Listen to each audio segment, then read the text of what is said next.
Our treasurer, duly elected, Ms. Walls, is going to give us an update on the delinquent tax sale which took place last week. That is correct. Good evening. Thank you so much for having me here. It's my first time as treasurer speaking in front of council, so thank you for having me. So first I'm going to start off with just an overview for anyone watching or here tonight. The responsibility of the treasurer's office is to collect the taxes that are due. We don't calculate them, we don't assess values, we just collect the dollars, and then we hold on to them until the people in this panel or the school board decide it is time to spend it. So first, our responsibility is to manage the funds we collect on behalf of Beaufort County and the Beaufort County School District. You can see the unrestricted cash on hand for both entities and restricted balance. The difference between the two is obviously restricted is going to include any bonding monies, sales tax for road projects, things of that nature. And a reminder that our collection rate for tax year 2013 as of October 31st, 2014 was 98.67%. We're going to get back to that in a moment. So the first collections effort I wanted to share with you this evening is we conducted an online FLC auction about a month and a half ago that came about as a result of the Forfeited Land Commission voting to pursue this avenue of collection and to offer these properties in the Forfeited Land Commission in a more active manner. While a piece of property is in the Forfeited Land Commission, does not generate tax revenue, and it is technically owned by that commission. The taxes outstanding for the 48 properties that were auctioned is $180,000. 58% of those properties were sold. I'll tell you that in my eyes is a success. Typically what occurred before is a list was kept in the treasurer's office. If someone happened to be aware of that list, they'd come in, offer a minimum amount due, and they'd get that property. There wasn't a lot of competitiveness in that process, and by doing it in this manner, we encouraged more competition than there traditionally is. All of the properties that were auctioned were available for title immediately, which is an appealing factor for a bidder. The income generated was $107,000, a little bit more than that. The taxes that were paid was $52,894. These are total numbers, so that's going to include school, county, municipality, fire district, etc. General fund revenue, because any sale that's generated from a forfeited land property is general fund money. That's general fund revenue that goes to the county alone. So that amount was $40,429. As I've mentioned before in earlier press releases, the cost of the county was for the auctioneer and advertising, and that amounted to $1,411.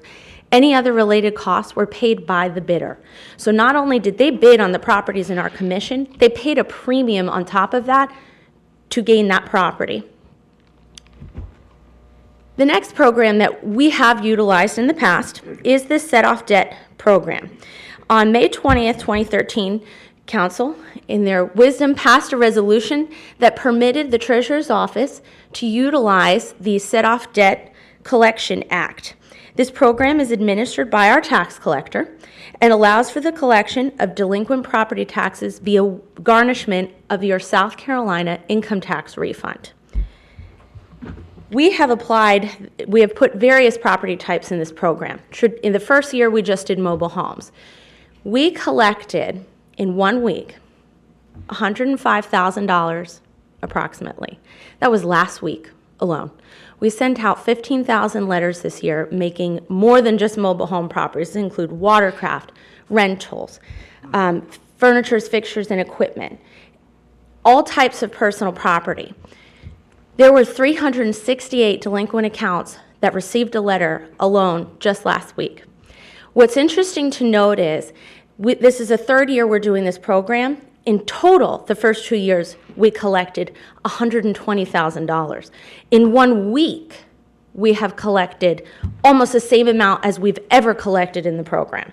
So we're very proud of that. And what's interesting is that out of the total amount that's outstanding that we're pursuing through this program is $11.3 million. 53% of that are rental taxes, which is very interesting, I thought. Next is watercraft at 30%, and mobile homes is 10%, 10.1.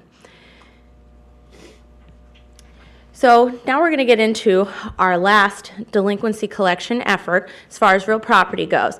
But to sum up our collections overview, the first thing we do is November, we're going to send out your current tax notice. January 15th, those current taxes are due if you want to avoid any penalties. In April, usually around April 1st, we send out delinquency notices.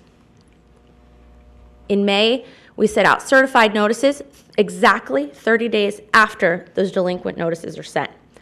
In August, we will post any property that we did not receive back an acknowledgement for that certified notice. And then in October, we send those properties to tax auction. And what some may not be aware of is every single one of these steps are covered by South Carolina state statute. These are very specified dates and events that must occur in order to take a property to tax sale.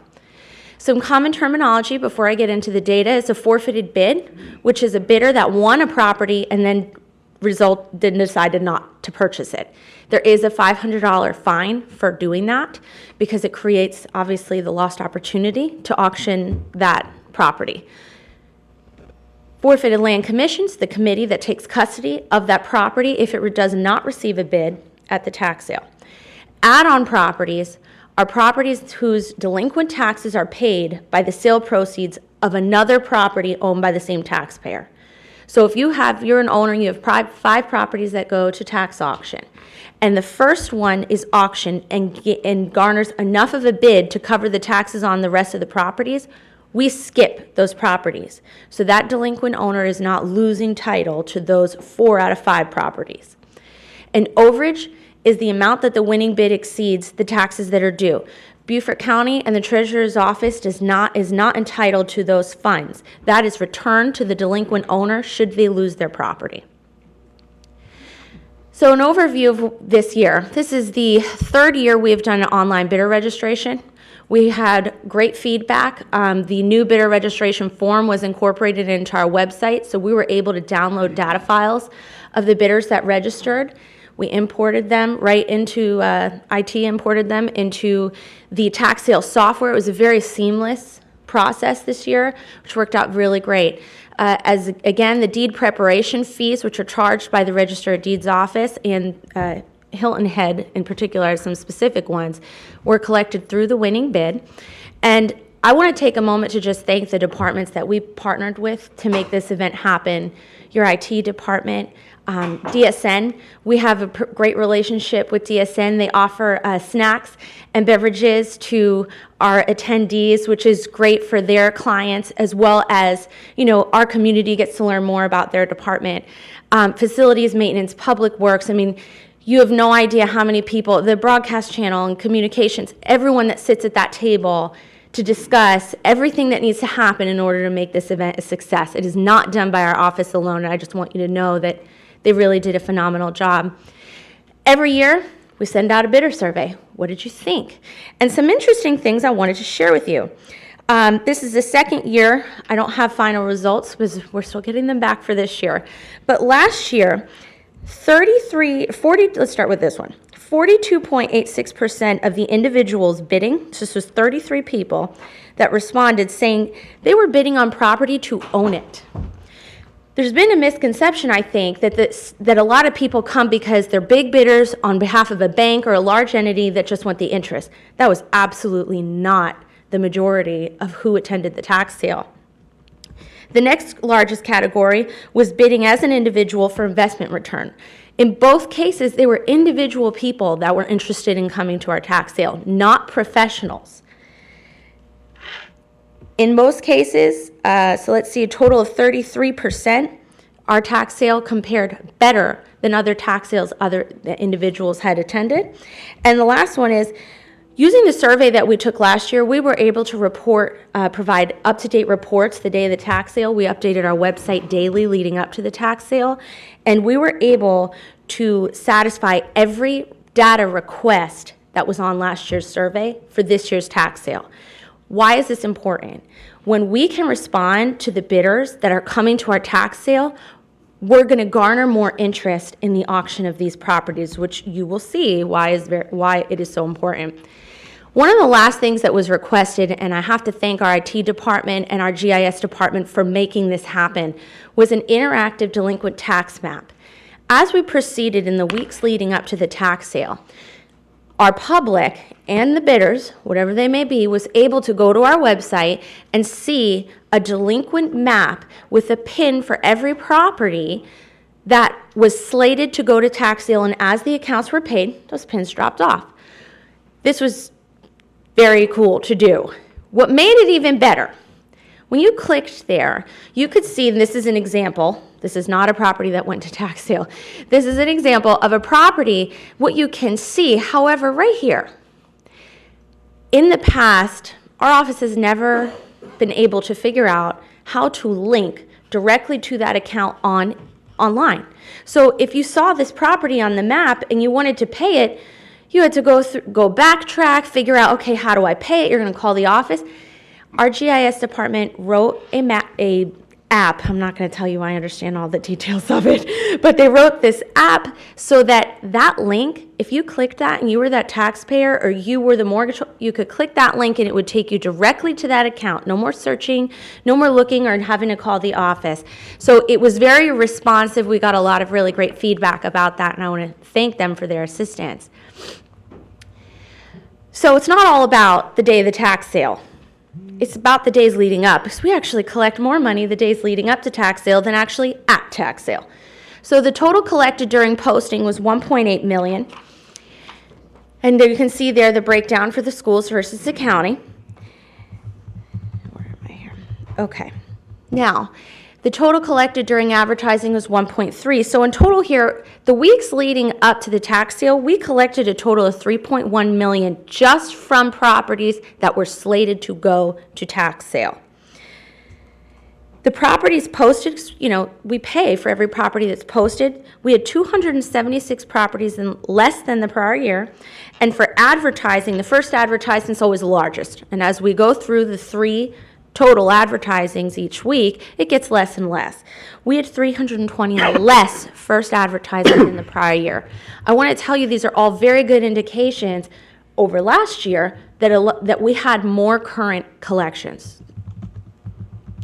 So these are the overall results, and I've included prior years for your reference. You can see we had a significant drop in the parcels that were sent to auction. We had an increase, at least from last year, in the number of bidders. The parcels sold was 382. Number of forfeits was 2, as I mentioned before.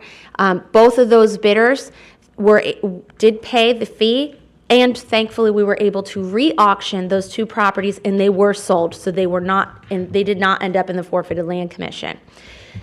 The parcels sent to the forfeited land commission were 107. So as of now, we have 127 properties in the forfeited land commission, and the number of add-on parcels was 56. We did have, I know our prayers and our thoughts are with the rest of our state that have gone through a very significant and difficult time with this natural disaster. Our office did get many calls asking why we didn't cancel the tax sale. Why did we proceed? We had approximately 75 bidders that did not attend the tax sale that had previously registered. In prior years, I will tell you that we never had 100% attendance. We'd still be short 20, 30 people that registered and didn't come.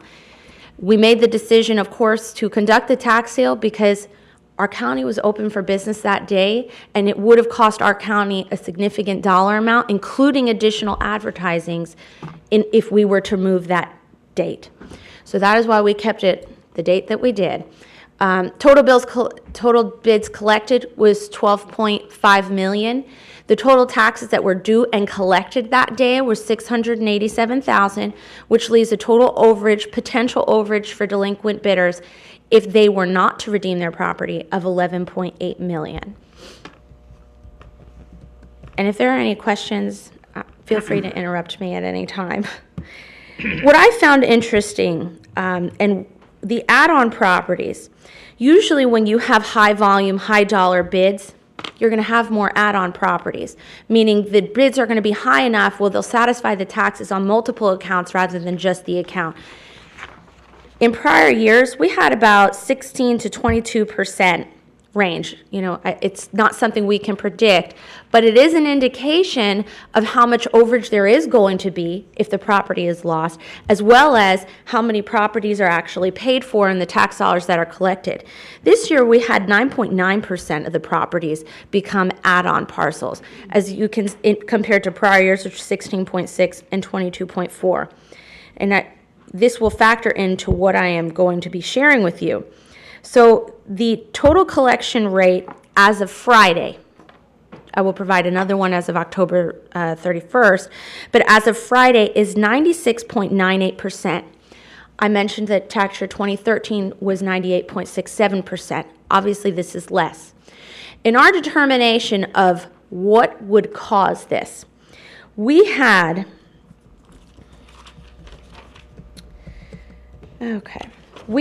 5,250 more accounts this year, tax year 2014, than 2013. We had over,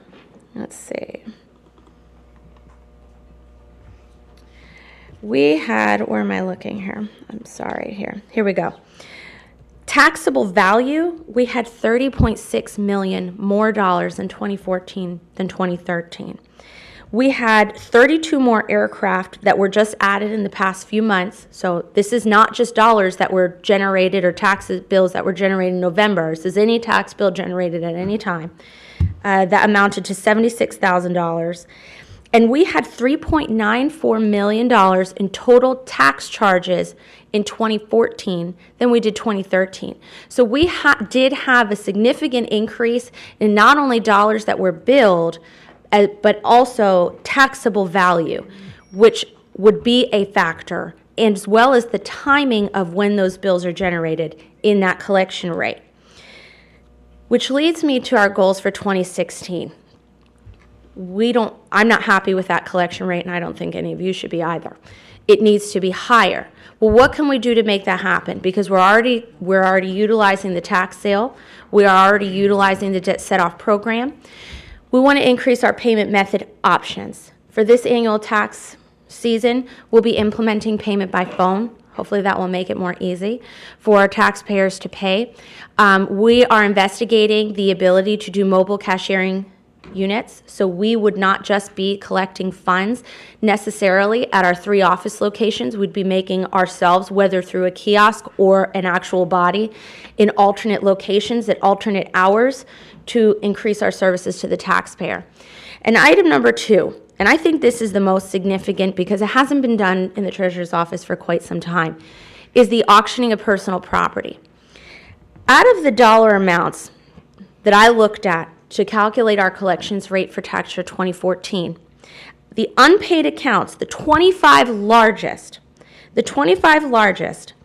which amounted to over $1.3 million, 3 were real property owned by the Marine Corps.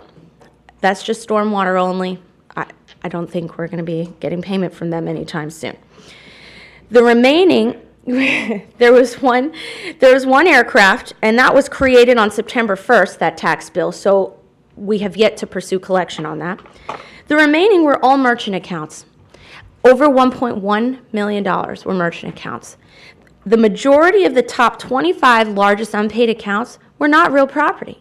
They were personal property, and we have not pursued the auction or collection of those accounts other than through the debt set-off program, and that's just 3 years old. We really see the importance of pursuing that.